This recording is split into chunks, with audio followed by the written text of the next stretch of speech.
Continuing on with Chapter 34, we're looking at the start of World War II in Europe prior to the United States' entry into the war. Now, where last we left off, the totalitarian regimes or the dictatorships were starting to get bigger, focusing on acquiring their empires. For Italy, they're focusing on that Mediterranean empire. For Japan, they're focusing on a Pacific empire. And for Germany, they're focusing on a Third Reich, or reclaiming the territory that had been lost to them in World War I, and then gaining some more while they were at it.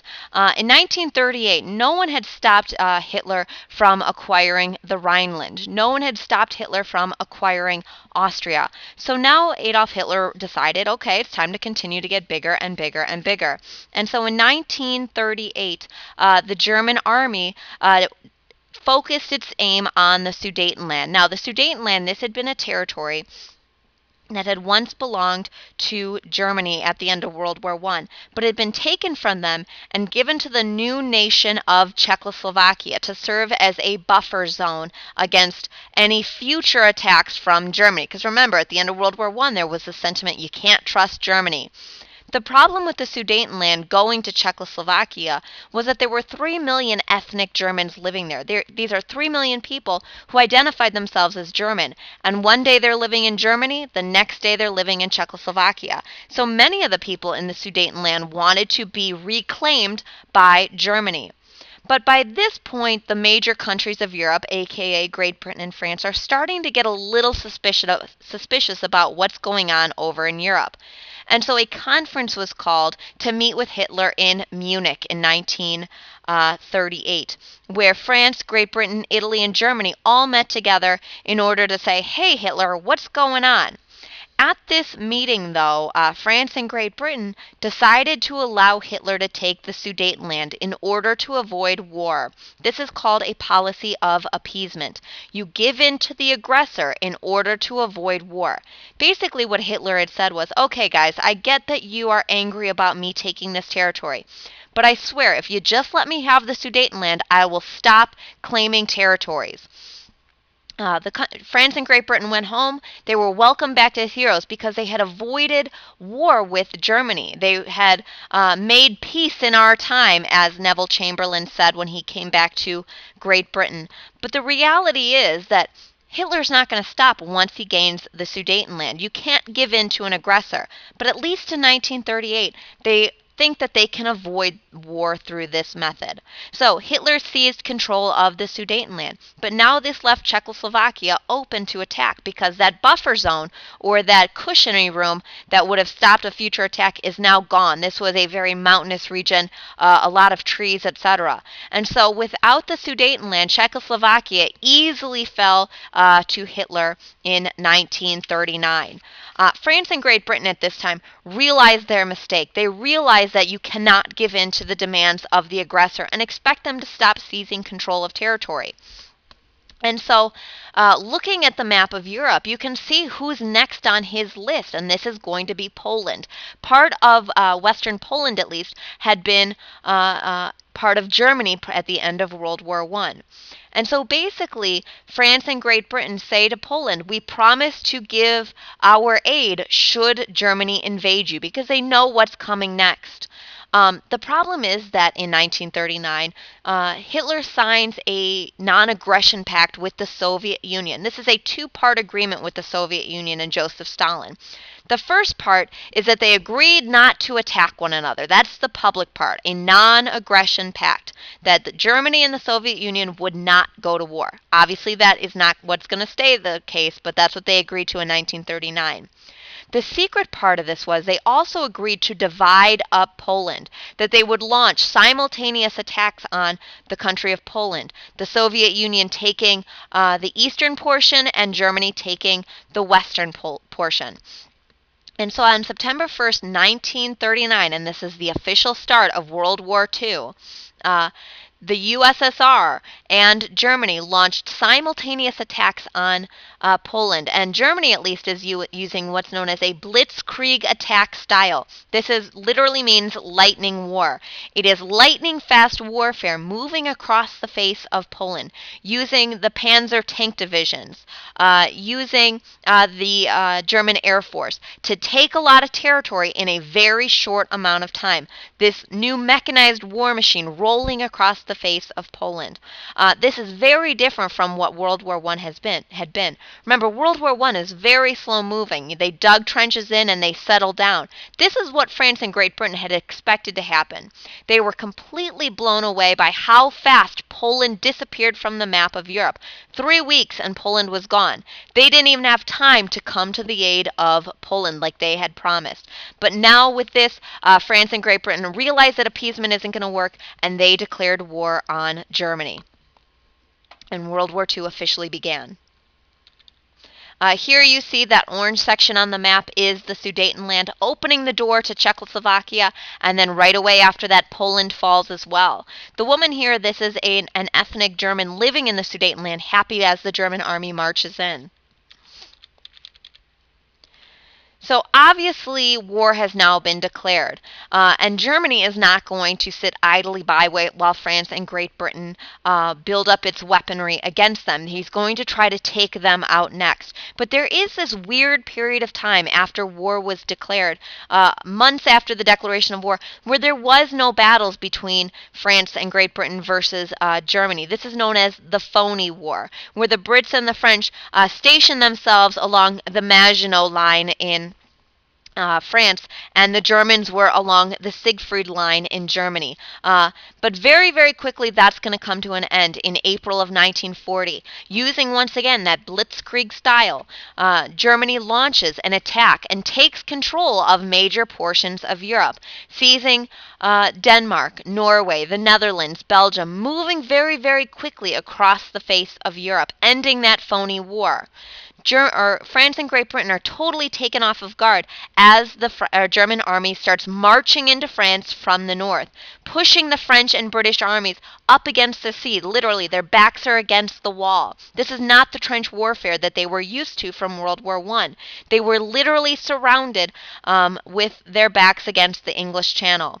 The only way to escape is to get every single boat that they had available to them, literally fishing boats, dinghies, little rowboats, and getting as many of the French and British soldiers out and across the English Channel to Great Britain. This is a mass evacuation, pandemonium at the port city of Dunkirk. It's known as the miracle at Dunkirk, or the escape at Dunkirk, because they're literally getting out as many before the German army comes and seizes control of them.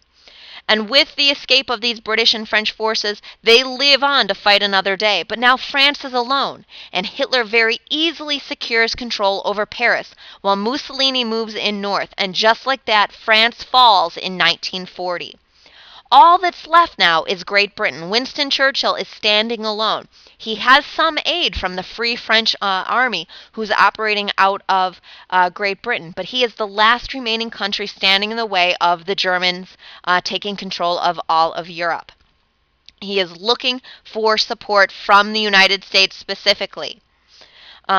But in 1940 in Havana, once again, the United States participating in this conference where all the Western Hemisphere countries come together in Havana, Cuba, and they agree to uphold the Monroe Doctrine, once again saying, we are closed for business. You stand your side of the world, we'll stand our side of the world. We were unwilling to step in at this moment. That's going to slowly change. FDR is itching to get into this war, but he can only do as much as the people of America want. Here you see a photo at the escape at Dunkirk. Pandemonium trying to get as many soldiers and weapons out as they can before the Germans arrived. So France has now fallen to the German army. Great Britain is next. And so Hitler is developing an invasion plan into Great Britain. But remember, Great Britain is an island. So before he can launch a full-on military campaign against Great Britain, he is going to launch an air raid, bombing raids across Great Britain, specifically targeting London. This is the Battle of Britain, and starting in August of 1940, with air raids being launched by the German army, the Luftwaffe, to soften the island up for the coming invasion that he had planned for September. The problem with the Battle of Britain, and there was a lot of devastation, major parts of London were destroyed, but the thing that Great Britain had going for them was their own awesome naval force, the RAF, the Royal Air Force, that was able to some degree push the Luftwaffe back.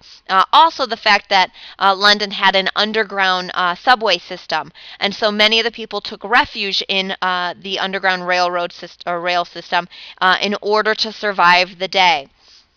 Now, we do start to see opinions in America changing. Every single night there were radio broadcasts coming out of London. We could understand their language, and sympathy did start to grow for Great Britain. There was support starting to grow for Great Britain. People are starting to somewhat change their mind, but it is still a huge discussion in America. Should we intervene, or should we remain strict isolationists? Two major groups at this time really show this division within the United States. The first is the Committee to Defend America by Aiding the Allies. The idea of this group was that we can help out as much as we can, just short of going to war. Let's send supplies. Let's send military supplies to the British to give them their assistance so they can, quote, finish the job. So they are the interventionists, but not interventionists from the perspective of sending military personnel, just supplies. On the other side of this coin is the America First Committee. These are strict isolationists. They say absolutely not. Defending America is our first and foremost priority. But the United States does help Great Britain out to some degree. First, by transferring 50 World War I destroyers to them in exchange for 8 defensive bases. So we did get something, and this is in September of 1940. So you are starting to see slowly a movement away from that strict neutrality. Also in 1939, I should have said this prior to this, Congress had passed the Neutrality Act of 39. This is slightly different from the 3 that I previously mentioned. The Neutrality Act of 1939 is also referred to as cash and carry. And it's exactly that a country, if you are able to come to the United States with your own merchant ships, pick up war material, pay cash, and take it away, we will sell you stuff.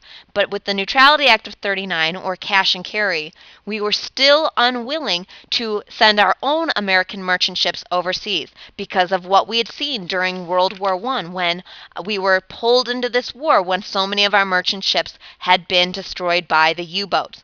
But it is a slight adjustment from what we'd previously seen, moving away from that strict neutrality. In comes Lend-Lease, one of the most important pieces of legislation ever passed. And in fact, this is what helps to end the Great Depression.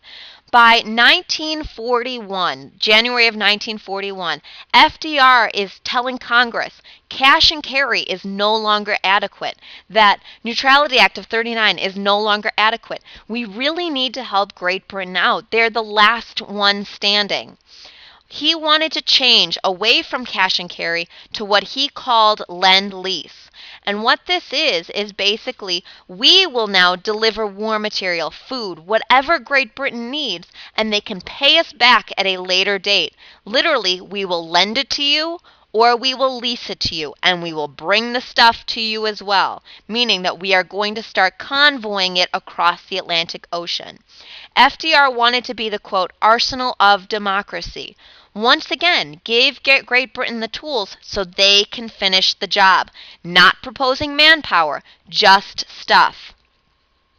However, the strict isolationists, the opponents of Lend-Lease, say, we are giving Great Britain a blank check. Basically, a blank check is, I sign my name to a check. You can fill in whatever you want. How much is this going to cost us? But nonetheless, FDR is really pushing for this. He says Europe is on fire. You don't squabble over who owns the hose. You let your neighbor borrow the hose and then worry about it later. Europe is on fire. We have the supplies, the ability to help them get out of this danger. And so Congress did pass Lend-Lease. And by this point, there is no more hint of neutrality. We are 100% on the side of the Allies. We just haven't gotten involved in the war yet with manpower. But why this ended the Great Depression, is because it got the factories up and running again. People are going back to work to build the war material necessary to send to Great Britain. Later on, we're going to also send it to China and the Soviet Union when they join in this war as well. And it's also important because now we are somewhat prepared militarily speaking when the United States actually enters this war. There's not going to be a lag time in getting our factories up and running. They were already going before the U.S. officially joined this war. So this war material, and this is not a misspelling, would be then convoyed across the ocean by destroyers looking for U-boats. So a merchant ship in the middle surrounded by naval destroyers looking for the U-boats. And before we ever entered this war, we were in an unofficial war with the Battle of the Atlantic against these German U-boats. In June of 1941, Hitler made probably his worst mistake ever when he invaded the Soviet Union, disregarding that non-aggression pact and launching Operation Barbarossa into the Soviet Union itself. At this point, that Soviet non-aggression pact is gone, and so the Soviet Union now joins with the Allies. The problem with this is that the Soviet Union has a long history of dealing with invasions from the West, using scorched earth policy, meaning they're going to retreat into the interior, burning everything they can along the way, facing a strong Russian army. And that cold Russian winter, remember, the Nazis invaded in June. They have summer uniforms. They weren't expecting a long drawn-out campaign.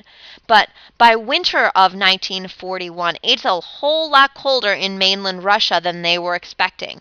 Also with scorched earth, you can't carry all supplies with you. They expected to get food along the way. But as the Russians burn all of their supplies to the ground, their food, etc., this is going to mean a slow supply train coming from Germany to supply the Nazis. So by the end of 41, the Nazis were stalled outside of Moscow. From here, they're going to turn their attentions to the south, and we'll talk about that in the next chapter with the Battle of Stalingrad. And here you see Operation Barbarossa. So by August of 1941, the U.S. is still not technically in this war. That's about to come in December. But FDR, like I said, he sees the writings on the wall. He knows that eventually it's going to happen. So in August of 41, he meets with Churchill on a ship in the middle of the Atlantic off the coast of Newfoundland at the Atlantic Charter Conference to create a post-war plan for once this war is over. And it's extremely reminiscent of the 14 points that Wilson had delivered during World War I. They really much are agreeing to no territorial gain, the right of the people to have self-determination, meaning to choose their own government, to lower trade barriers, to promote international economic cooperation, to promote social welfare, that all people everywhere have a freedom from fear, want, to promote freedom of the seas, disarmament, and to create a permanent system of general security. This last part is going to become the United Nations later, to create an international organization focused on collective security. The League of Nations has failed. Let's create something new. But we're putting the horse before the cart. The U.S. hasn't even gotten involved in this war. It looks like Hitler's winning this war by this point. But nonetheless, they do create this agreement that will help to guide them after World War II is over. And here you see that charter, or that Atlantic Charter Conference. Now finally, U.S. involvement. September of 1940, Italy and Germany create a formal alliance with Japan by signing the Tripartite Pact. And so all three of the Axis powers are now in this war. Japan, who I've mentioned before, is trying to create a Pacific empire. Specifically, they're focusing on China at this exact moment, but they're going to focus elsewhere as well. In order to keep their war machine going, they need oil, they need steel, they need scrap metal, and they're importing a lot of this stuff from the United States. They're an island nation. They don't have access to this stuff. But now the United States has recognized that they are an aggressor nation. And so they institute an embargo against Japan, meaning we stop trading with them. Now, they need the stuff to continue taking over the Pacific. They're not going to allow the United States to stop trading with them. Also, factor into that, Japan realizes that at any moment the United States is going to enter into this war. We haven't made it that secret that we are siding with Great Britain in this case. And so negotiations to end this embargo between the U.S. and Japan go all the way up into December of 1941, when on December 7th, 1941, or as FDR called it, a day that would live in infamy, Japan launched a secret attack on our naval bases at Pearl Harbor, Hawaii. We were totally taken by surprise. Their goal here was twofold. Number one, to take out our Pacific fleet. They thought that at any moment the U.S. would enter the war. So they thought, let's take out the Pacific Fleet and do them the most damage, and they can't come and get us. And number two, this is retribution for that embargo against them. And so the one thing, though, on the American side was we did lose a lot of battleships. They sunk 8 battleships. They killed 3,000 Americans. But our aircraft carriers were luckily out at sea at the time, and so we did retain that portion of the Pacific Fleet. On December 8th, FDR asked Congress for a declaration of war against Japan, and he received a near unanimous declaration of war.